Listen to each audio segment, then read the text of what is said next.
श्री हरिविजय कथासार अध्याय 23. रुक्मिणी स्वयंवर. भीमक विदर्भ देशाचा राजा होता. त्याला रुक्मी, रुक्मरथ, रुक्मबाहू, रुक्मिशी व रुक्ममाळी असे 5 पराक्रमी मुलगे होते आणि रुक्मिणी नावाची अत्यंत सुंदर सुलक्षणी एकच कन्या होती. ती कन्या कोणास द्यावी अशी राजाला काळजी लागली होती. एके दिवशी राजा आपल्या सभेत बसला असता त्याची कन्या रुक्मिणी उर्फ भीमकी ही आपल्या सभास्थानी येऊन सभा पाहत बसली.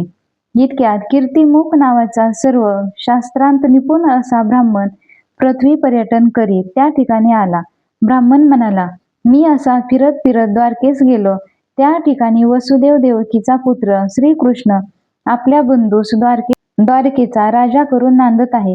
भीमक राजा पृथ्वीवरील कितीतरी राजे मी या प्रवासात पाहिले, पण श्रीकृष्णाचे सौंदर्य काही औरच. ते शब्दांनी वर्णन तरी कसे करावे. श्रीकृष्णाच्या पायांच्या तळव्यांचा रंग संध्याराग आणि बालसूर्य यांच्या मिश्रणानेच जणू बनविला आहे असे वाटते. त्याच्या पायांच्या नखाचे ते चंद्रासारखे आहे. त्याच्या पायावर ध्वज, वज्र, पद्म आणि अंकुश ही चिन्हे आहेत. हजारो विजांच्या सारखे लखलखीत पितांबर तो नेसला होता. तसलाच सुंदर शेला त्याने अंगावर घेतला होता. त्याच्या कमरेला सुंदर कमरपट्टा असून त्यावर निवडक रत्ने लावलेली होती. मध्यान्हीच्या सूर्याप्रमाणे लखलखीत असा कौस्तुभमणी त्याच्या गळ्यात शोभत होता. त्याचे वक्षस्थळ विशाल असून त्यावर वैजयंती माळा विराजत होती. कानात दैदिप्यमान कुंडले शोभत होती. त्याच्या कपाळावर कस्तुरीचा टिळा लागला होता आणि मस्तकावर सुवर्ण मुकुट शोभत होता. त्याच्या अंगाची कांती नील नाभाप्रमाणे होती. त्यावर चंदनाची उटी लावली होती. राजा त्या सुंदर मूर्तीचे वर्णन किती करावे असा तो दिव्य पुरुष पाहून माझ्या डोळ्याचे आणि मनाचे पारणे फिटले. तो श्रीकृष्ण तुमच्या मुलीला योग्य असा वर आहे. त्याचे रूप, गुण, पराक्रम, कीर्ती वर्णन करावे तेवढे कमीच आहे.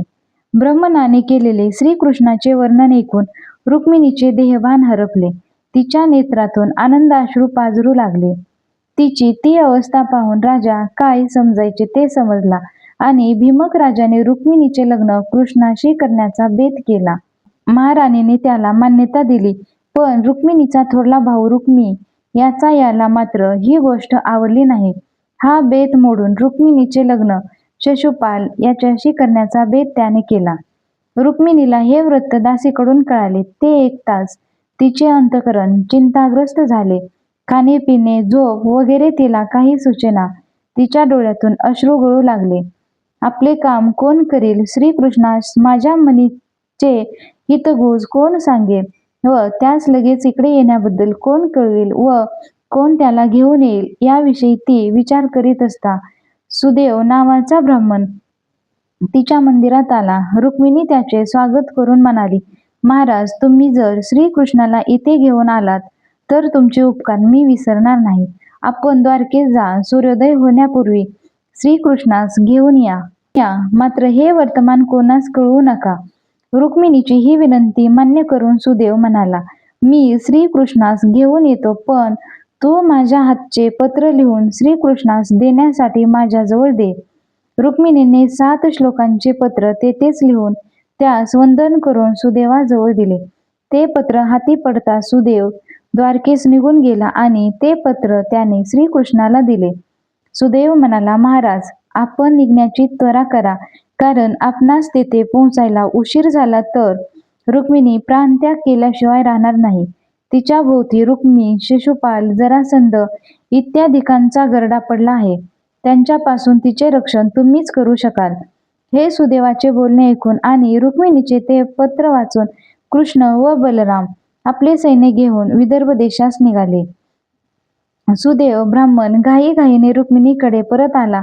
त्याला पाहताच रुक्मिणीचा आनंद तिच्या हृदयात मावेना. सुदेव म्हणाला, देवी, तुमचा निरोप व पत्र मी श्रीकृष्णास दिले. तुमची विनंती कृष्णाने मान्य केली आहे. तो योग्य वेळी येईल आणि तुझे पाणी ग्रहण करेल. सुदेवाचे बोलणे ऐकून रुक्मिणीला परम समाधान वाटले. तिने सुदेवाला मनपूर्वक नमस्कार केला रुक्मिणी घाईघाईने राजवाड्याच्या सौदावर म्हणजे गच्चीवर गेली व द्वारकेच्या दिशेने पाहू लागली.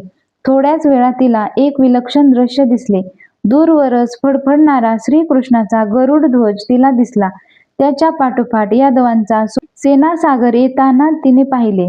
रुक्मिणीने घाईघाईने खाली येऊन आपल्या आईला ते वृत्त सांगितले. राणी शुद्धमतीला ती वार्ता ऐकून आनंद झाला. तिने ते वृत्त राजा भीमकाला सांगितले. राजा घाईघाईने मोठ्या थाटाने श्रीकृष्णाला सामोरे गेला. इकडे रुक्मिणी जरासंध, वक्रदंत व शिशुपाल यांची भेट घेऊन सांगितले, आमच्या आई वडिलांचा ओढा श्रीकृष्णाकडे आहे. कृष्ण जर विवाहास आला तर तो केव्हा काय करेल याचा नेम नाही. तुम्ही सैन्य तयार ठेवून सावध राहा. रुक्मिणी कुलधर्माप्रमाणे लग्न लावण्यापूर्वी अंबिकेच्या देवळात पाया पडण्यास नेले. श्रीकृष्णाने तेथूनच रुक्मिणीचे हरण करण्याचे ठरवून तेथेच तो आसपास तयार होता.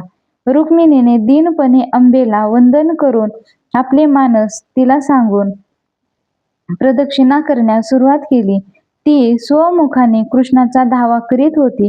तोच श्रीकृष्णाने एकदम तेथे येऊन तिला तो आपल्या रथात उचलून घेऊन गेला. त्याबरोबर तिने आनंदाने लग्नमाळ श्रीकृष्णाच्या गळ्यात घातली. स्वर्गातील सकल देवांची तिच्यावर पुष्पवृष्टी केली. श्रीकृष्ण रुक्मिणीसह घेऊन आपल्या सर्व सेनेसह द्वारकेस जाण्यास निघाला.